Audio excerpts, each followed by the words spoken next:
Despereaux, Chapter 51. What is that smell? Ow! Screamed Roscoe.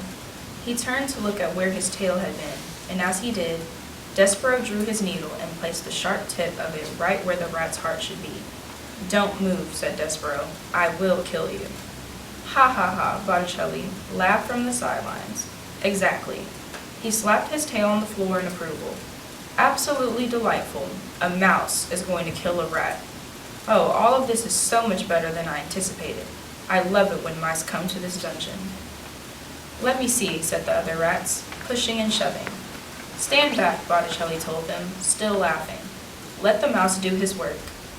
Despereaux held the trembling needle against Roscoe's heart. The mouse knew that as a knight it was his duty to protect the princess. But would killing the rat really make the darkness go away?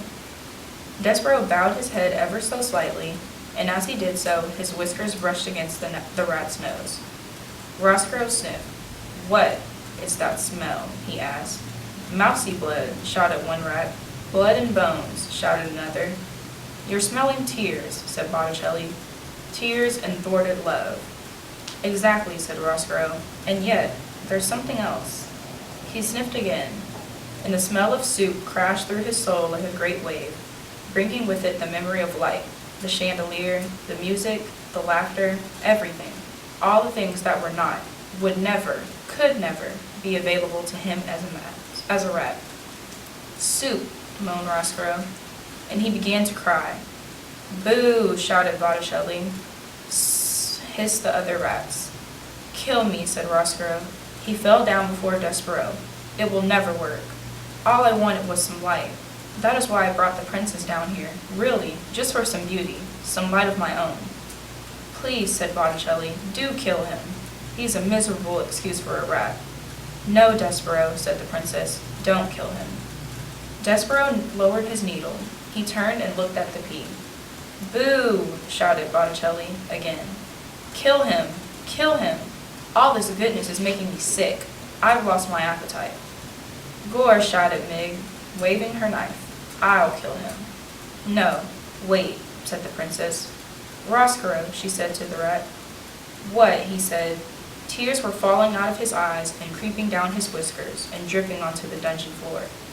And then the princess took a deep breath and put a hand on her heart.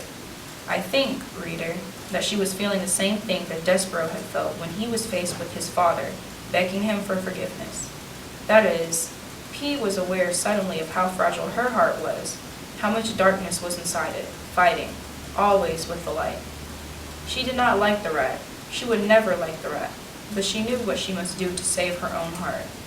And so, here are the words that the princess spoke to her enemy. She said, Roscoe, would you like some soup? The rat sniffed. Don't torment me, he said. I promise you, said the princess, that if you lead us out of here, I will get cook to make you some soup, and you can eat it in the banquet hall. Speaking of eating, shouted one of the rats, give us the mousey. Yeah, shouted another, hand over the mouse. Who would want him now, said Botticelli. The flavor of him will be ruined, all that forgiveness and goodness. Blech. I, for one, am leaving. Soup in the banquet hall? Roscoe asked the princess. Yes, said the pea. Really? Truly, I promise. Gore, shouted Mig. Soup is illegal. But soup is good, said Despereaux. Yes, said the pea. Isn't it?